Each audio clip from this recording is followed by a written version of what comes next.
Good morning students, welcome to science class. हम पढ़ रहे थे chapter 18 Indian scientist biography and achievements, जिसमें आज का टॉपिक है doctor Homi Jehangir Bhabha. Bhabha was not only a great scientist but also an art administrator and lover. He was also an excellent artist and his paintings are exhibited in British arts galleries. Dr. Bhabha was born on October 30, 1909 in a prosperous Farsi family in Mumbai. His early studies were in Cathedral and John Cannon High School in Mumbai, and at the age of 15 he entered Elphinstone College, Mumbai. Afterwards, he went abroad to Cambridge University for further studies. He obtained a degree in mechanical engineering in 1930 and then started working on theoretical physics. His research was mainly in cosmic rays and nuclear energy.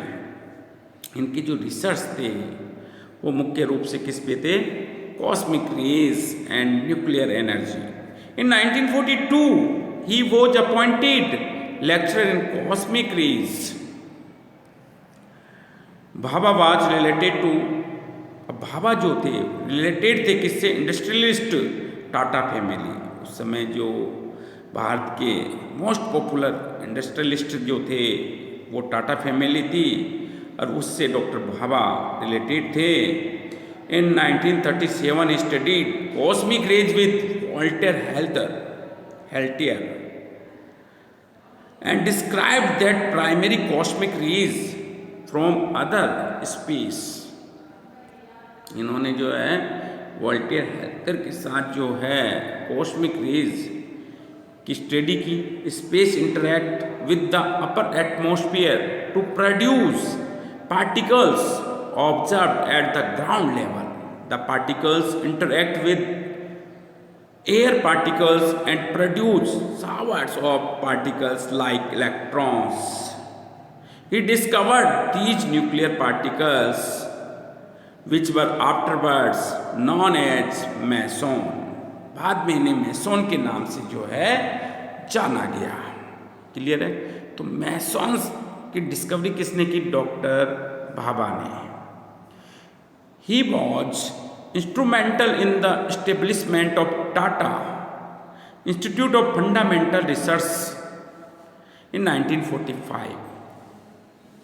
तो देखो doctor Bhabha ने instrumental establishment of Tata institute of fundamental research की स्थापना जो है वो 1945 में की with the help of Dorabji Tata. और इसके लिए उनकी हेल्प किसने की? दोराबजी टाटा ने की। इन 1948 यहाँ से क्वेश्चन पूछा जाता है भाई, TIFR कब स्टेब्लिश हुआ? 1945। और इसके लिए दोराबजी टाटा ने डॉक्टर भाभा की हेल्प की थी। इन 1948 में जो है atomic energy commission was formed and Bhabha was appointed it's first chairman. India में जो first atomic energy commission established हुआ वो 1948 में बना और इसके फर्स्ट चेयरमैन जो थे वो डॉक्टर भाभा थे। He was also appointed the director of nuclear program in India। Doctor Bhabha जो हैं वो जो इंडियन न्यूक्लियर प्रोग्राम जो थे, न्यूक्लियर प्रोग्राम इन इंडिया, उसके भी जो है ये डायरेक्टर थे। Under his guidance atomic reactors, इनके गाइडेंस में जो है एटॉमिक रिएक्टर्स डेवलप किए गए। उनके नेम है Apsara, Cirus and Zerlina. Doctor Bhabha के डायरेक्शन में या गाइडेंस में जो है atomic reactors Apsara, Cirus and Zerlina जो है डेवलप किए गए। In 1963 the construction of first atomic power plant was started in Tarapur, Maharashtra.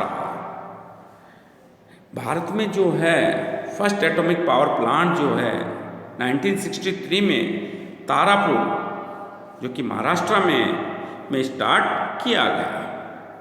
He is also known as the father of Indian nuclear science programme. भारतीय परमाणु विज्ञान का जनक जो कहा जाता है वो डॉक्टर भाभा को कहा जाता है। तो he is also known as the father of Indian nuclear science programme. In September 1956, 81 nations held conference in New York for establishment of atomic agency, and Bhabha was elected chairman of the conference by common consent। सर्वसम्मति से जो है doctor Bhabha को इसका chairman select किया गया, चुना गया, इलेक्टेड चुना गया। He died in a plane crash near Mont Blanc in Germany on January 24, 1966। Plane crash होने की वजह से 24 जनवरी 1966 को इनका निधन हो गया। In 1967 the Atomic Energy Establishment Trombay AET का full name atomic energy establishment Trombay was named after Bhabha to honour his dedication to nuclear energy in India and was named Bhabha atomic research centre. और उसका नाम क्या कर दिया गया? भाभा एटॉमिक रिसर्च सेंटर कर दिया गया। शॉर्ट नेम है BARC। नेक्स्ट साइंटिस्ट हैं doctor Prafulla Chandra Ray. Doctor Prafulla Chandra Ray was born in Raruli Katipara village of Khulna district of erstwhile Bengal on August 2, 1861। Doctor Prafulla Chandra Ray, Roy Hindi में रॉय लिखा जाता है इसे, ठीक है। His father Harish Chandra Roy was a wealthy person and an expert in Parisian। His early school education was in this village. Then his father migrated to Calcutta and he was admitted to famous Hare School of Calcutta because of severe illness. He returned to his village for a few years and again he resumed studies at Albert School, Calcutta। In 1879 he cleared the entrance examination for admission to Metropolitan School, as there was no science classes in Metropolitan School, so he used to go to Presidency College for science classes and laboratories as external students। He developed his curiosity towards chemistry and in 1982 he was awarded one of the 2 Gilchrist Prize scholarship after an all India competitive exam। He did not complete his course for his degree and went to Edinburgh University, Britain for BSc। Afterwards Roy completed DSc from the same university in 1887। Among his fellow workers were Professor James Walker, FRS Alexander Smith and Hubb Marshall, etc. They all were motivating factors for his interest in chemistry। He was elected vice president of Edinburgh University Chemical Society in 1988. After his return to India, he joined Presidency College as assistant professor in chemistry. और ये लौटने के बाद India में presidency college में assistant professor बन गए, किसके? केमिस्ट्री के. He observed that many British teachers with lesser qualification than him were on higher posts and higher salaries. He complained about this inferior treatment to native intelligentsia to the director. The director told, director ने कहा, his हिस्टेरिकली व्यंग्यात्मक भाषा में कहा, that if you are such an able chemist, then why don't you start your business?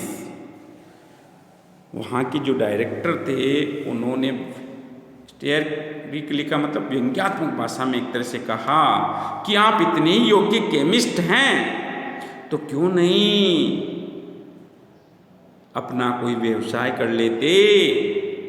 That if you are such an able chemist, then why don't you start your business?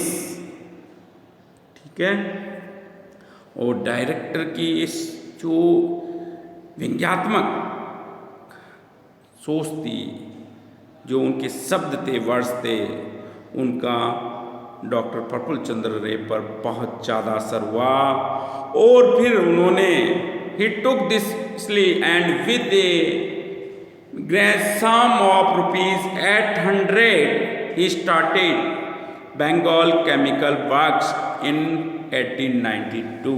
उन्होंने मात्र 800 रुपये की पूंजी के साथ 1892 में जो है विलायती ढंग से औषधि निर्माण के लिए, मेडिसिन के निर्माण के लिए बंगाल केमिकल वर्क्स की स्थापना की. Afterwards it was renamed Bengal Chemicals and Pharmaceutical Works Limited in 1901. बाद में इसका रीनेम हुआ और नेम जो है बंगाल केमिकल वर्क्स से बदलकर इसका Bengal Chemicals and Pharmaceutical Works Limited रख दिया गया 1901 में. It was first pharmaceutical company in India. ये इंडिया की पहली जो है फार्मास्यूटिकल कंपनी थी. Soon it became a big business and gave way to other. अब देखो इस कंपनी ने जो है एक बड़ा बिजनेस जो है तैयार किया. क्लियर है क्या? अब देखो students, he died on June 1944 at the age of 83. June 1944 में 83 वर्ष की आयु में इनका निधन हो गया. नेक्स्ट है doctor Panchanan Maheshwari. Doctor Panchanan Maheshwari was Indian botanist. ये इंडियन बॉटनिस्ट थे. He was born on November 9, 1904 in Jaipur. इनका जन्म जो है November 9, 1904 जयपुर में हुआ. Studied at Allahabad university and started teaching at Agra college. Afterwards he taught in Allahabad, Lucknow and Dhaka universities. In 1948 he joined Delhi university as head of botany department. 1948 में Delhi university का जो है बॉटनी डिपार्टमेंट का हेड इन्हें बना दिया गया. His research contributions was in plant embryology. अब इनका देखो रिसर्च जो था वो प्लांट्स एम्ब्रियोलॉजी के लिए था, plants embryology. He developed a new branch by mixing embryology and tissue culture. इन्होंने एक नई ब्रांच बनाई एम्ब्रियोलॉजी एंड टिश्यू कल्चर को मिक्स करके. He developed technique to provide artificial nutrition to different parts of flower for their development. ये question पूछा जाता है भाई, टोटल मिक्स करके जो नई ब्रांच बनाई गई उसमें क्या किया. His students were from America, Argentina, Australia and other countries. Around 60 students, कितने? 60 students did doctorates under his supervision. Doctor Maheshwari represented India in many international conferences in botany. Doctor Maheshwari ने जो है विश्व स्तर की जो है बॉटनी के लिए जो कॉन्फ्रेंस हुई है उसमें भारत का प्रतिनिधित्व किया है. He developed centre for tissue culture and embryology and to honour his research he was elected a fellow of royal